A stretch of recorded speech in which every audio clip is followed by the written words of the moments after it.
talk about disability because I want to just be the marketing professional or something. But in this particular instance, given your audience, I suppose my disability story is really paramount. So when I was 24, I got a rare infection that caused a brain hemorrhage or a stroke. So I spent the next 3 weeks in a coma, 2 months on life support, and over a year in hospital after that. So the first year, my left leg, all of my right toes, and 9 of my fingertips were amputated. I've still got my left thumb here. Had heart surgery twice, a total hip replacement. So now I'm in a wheelchair full time, have a prosthetic leg. And they're all the things you can see, I suppose, but there are tons of invisible disabilities from the brain injury, which is permanent. They can't be fixed with prosthetics or wheelchairs or anything like that. So I'm over 25% blind. My speech has been affected, and depending on what time of the day you're talking to me, I slow my words more or less. I also have chronic fatigue and chronic pain. Peripheral neuropathy is the fancy word for it, but arthritis everywhere. But the mind of a 20-something and the joints of a 90-something-year-old woman. So that's my health story, I suppose, and that's why I am accessing NDIS funding and things like that. But it's certainly not my wheelchair or prosthetic or the visible things which impact my day most, so the invisible disabilities and conditions which you can't see.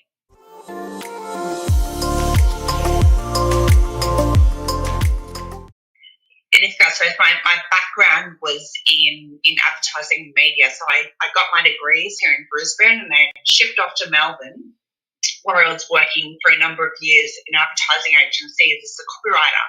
So for anyone who doesn't know, that means I made ads. I'd write headlines or scripts for the TV ads or pick the talent, do all of the, without shooting the commercial myself, I'd help with the production to a certain point and make that happen for all of my clients, national and international clients. And I loved my work, and the fact that I got paid for doing something I loved was even better. And then the proverbial hit the fan, and I suddenly couldn't write anything. All the tools of my trade were gone. My fingertips, my eye function, so my complete brain function, my eyesight and things like that. So the very first thing I did was, when I got out of hospital after that first year, get a really cheap laptop and just sat at mum and dad's kitchen table for as long as I could each day and just taught myself how to type again with my funny little fingers and eyes and everything like that. So it's been a very slow and gradual process. I didn't come out of the coma and go, right, time to write 2 books and do all these things and speak to tens and thousands of people. I had to get the basics down first, feeding myself, dressing myself, even learning how to communicate again. It was all, and still is, a slow process, and I'm learning every day.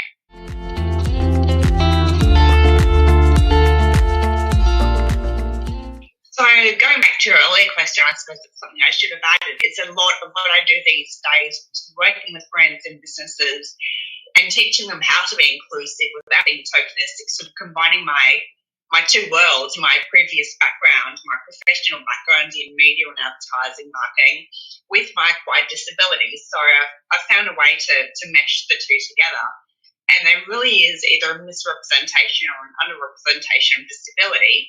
So previously we've looked at that from a socially responsible point of view. Yes, it's the moral and ethical right thing to do.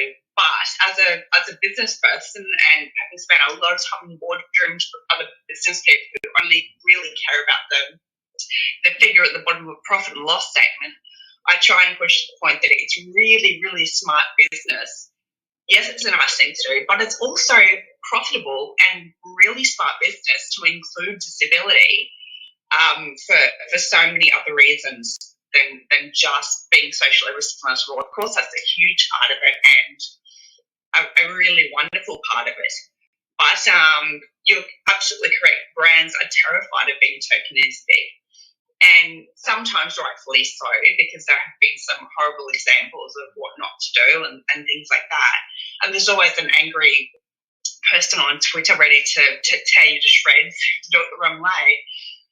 But it's a bit of hand holding that I do these days and talk them through how best to be inclusive, to represent disability or another marginalised group, for example, because often these things overlap, without being tokenistic. So a really good example would be consistency. And that means that, using Instagram as an example, you don't just put up one post once a year featuring a disabled person or reference to disability, but doing that consistently every week, every month, whatever fits into a posting schedule.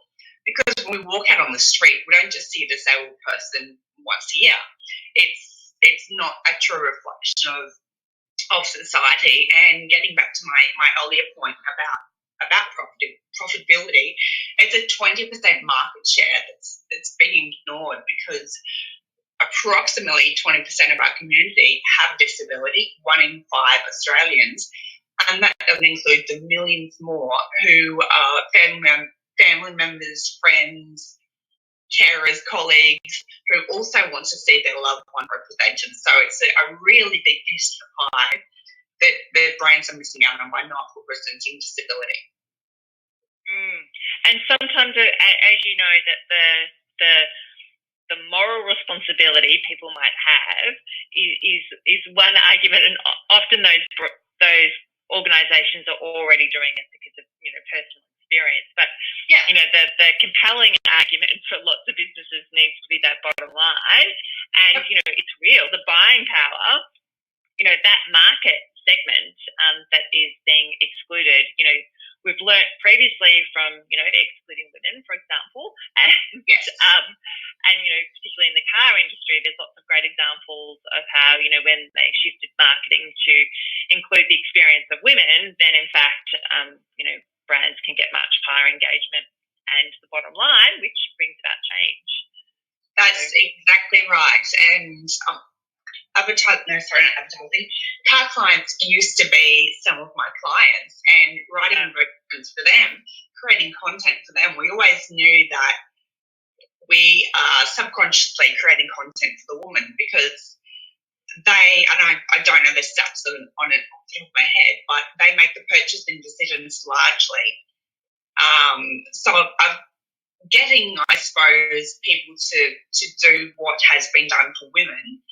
And even people of colour, disability is a little bit behind, a few decades behind when it comes to representation. But we are seeing some really great things happen with other minority groups, and not that women are a minority, but underrepresented groups, seeing some really great stuff happen. But there's still more work to be done around disability. I completely agree. And surely we can take the learning from previous experiences and absolutely, yeah.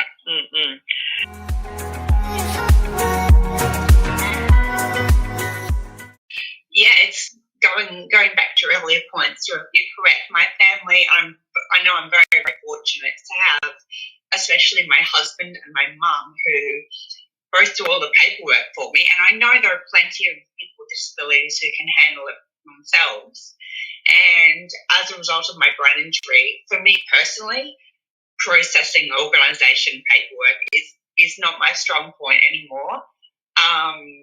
So I have had assistance with even just first applying for it. All of those sorts of things were really, really difficult for me, and I am very grateful for my family to step in. I've often made the comment that at various stages, this is so complex and so difficult for me, and I haven't got an intellectual disability. I'm just a bit slow with the processing.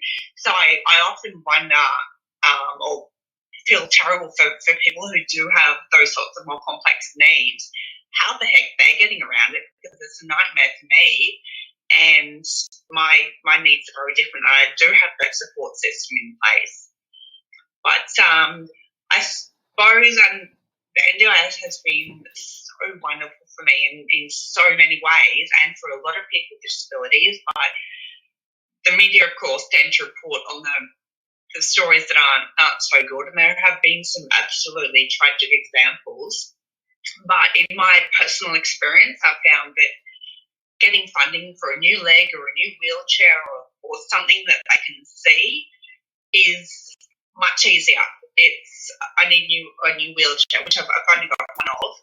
But those sorts of things are very easy to get approved. But then the biggest challenges in my life, as I mentioned before, it's all of the invisible disabilities up here, which my GP will happily tell them about, my neurological team, everything like that.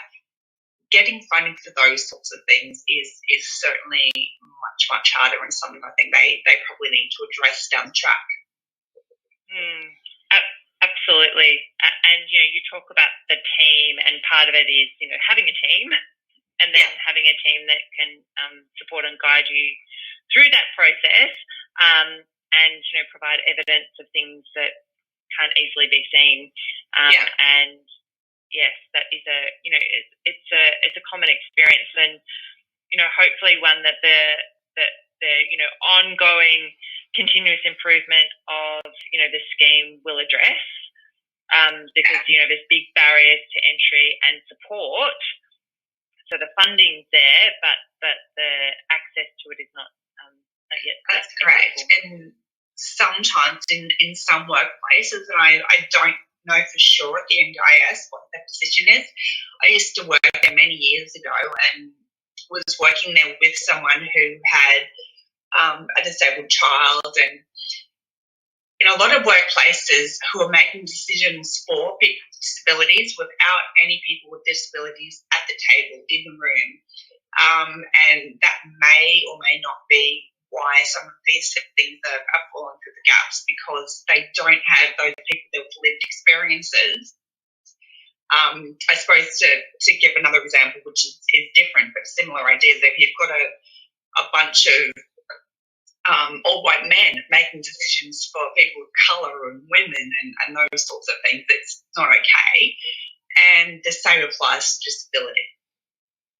Yeah, and I think that ongoing consultation as they make changes, so that even though there might have been initially, early input, but, it's test and learn. Exactly right. And with a huge range of people with a whole range of disabilities, is that getting that feedback and making sure that any change that is flagged has proper testing and consultation with the people that it will most affect.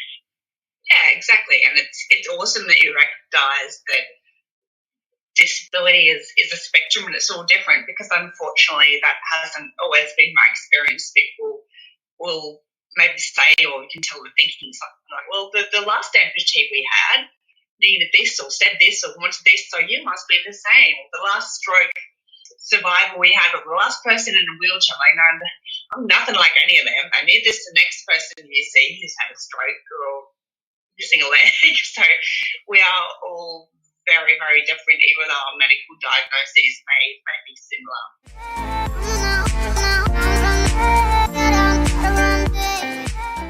In the more immediate future, in the next couple of months, I've got a couple of events coming up.